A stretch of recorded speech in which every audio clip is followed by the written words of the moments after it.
So, chapter 18 is writing about character, and this works for plays, but it works for any type of fiction.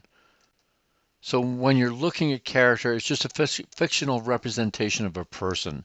And ever since Freud, the early 20th century, and the realists, these representations tend to be psychologically realistic depictions.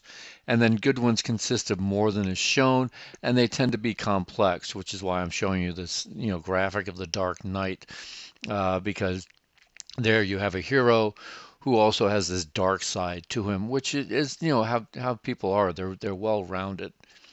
Now there are different types of character as far as that complexity. So much as with short stories and novels, you have flat or round characters.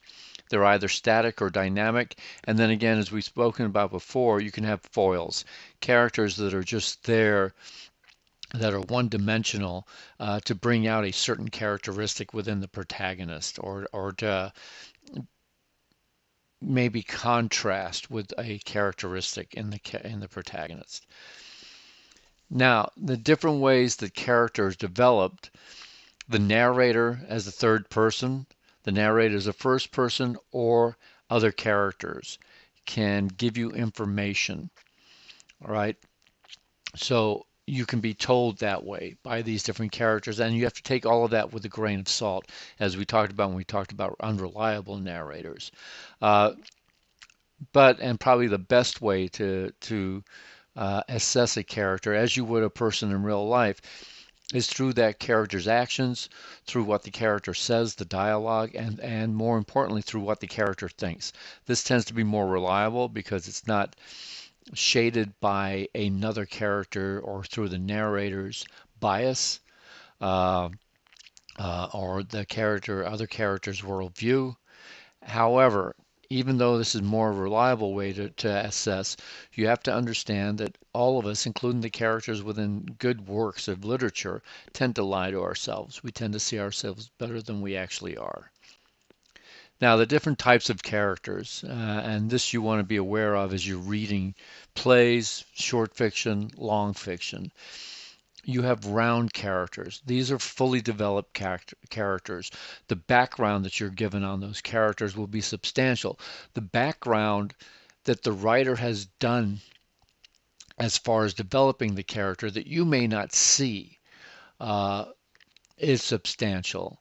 So any good writer spends a great deal of time learning things about his or her character that may not show up directly in the work, but it will influence how the character acts. I mean, if the character is born into poverty or born into money, you may not know that if the character is living as an accountant at the age of 40.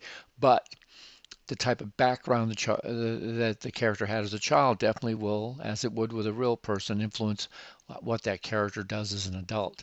Uh, Most of the time with round characters, the reader is able to identify. You should be able to see people within a character that you can relate to other people you know, or maybe to yourself. And the desires that the round characters have are strong and they're easily comprehended. They're not these bizarre desires that you cannot relate to.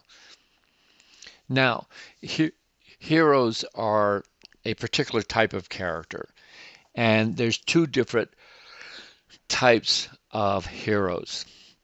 There's the classic hero, and you need to know the difference between these. The classic hero of Aristotle, he's the one that wrote about this, where we have somebody who's a noble person that's held very highly in the eyes of those around him or her. Normally in Aristotle's time, it would have been a him. Uh, as we'll see with Othello. Othello is a classic hero, one that's held in high regard and falls from a very, very high place. All right, and so that's basically the definition of a classic hero. And again, most always a noble person, not an everyday person, not a common person.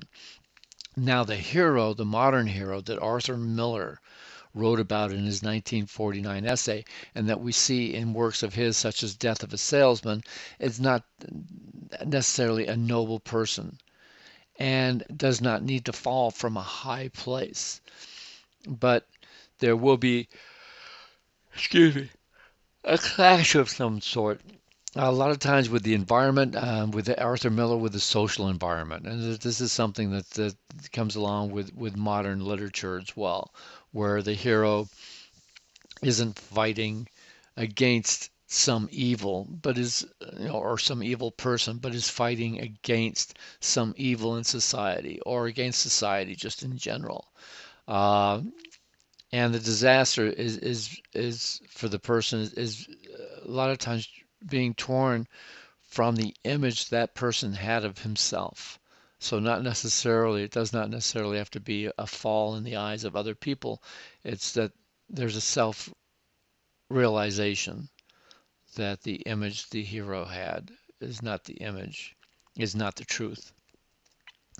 Now, when you're assessing character, you've got to try to learn what you can from the narrator. And again, whatever the narrator has to say, you have to decide, do I have a reliable narrator? And can I accept or do I have to question what the narrator said? You learn what you can from the other characters. You have to look at minor characters and why are these minor characters in the story or in the play? They're usually not there for no reason. Uh, a good writer doesn't just make up characters in order to populate the story or the play with people. You want to see how those characters then play off the main character, how they interact with the main character, what's their effect on the main character, and then what do they say to other characters, what do they think about the main character. Now, again, the best way to assess and the most reliable way is looking at what a character does, says, and thinks, right? This is the best way uh, to assess anybody in real life. I mean, somebody may say that they're not prejudiced, but if they act in a certain way towards a certain group of people, then it's like, well, wait, they say they're not, but look at what they're doing. All right, so action, what the character actually does is your best tool. Uh, what they say and what they think is a good tool, but you have to be careful because, like I said, we do lie to ourselves all the time. We always try to see ourselves in a better light for the most part. And a lot of times, lies that are told long enough actually become truth to the person telling the lie. They can no longer distinguish between the lie and truth, and so it becomes reality. Anyway, so those are different ways to assess a character, different things to think about. Make sure you know the difference between the two heroes. Make sure you understand about a round character, which is fully fleshed out, and a flat character, which is one-dimensional, and a static character. Uh, okay, that's it.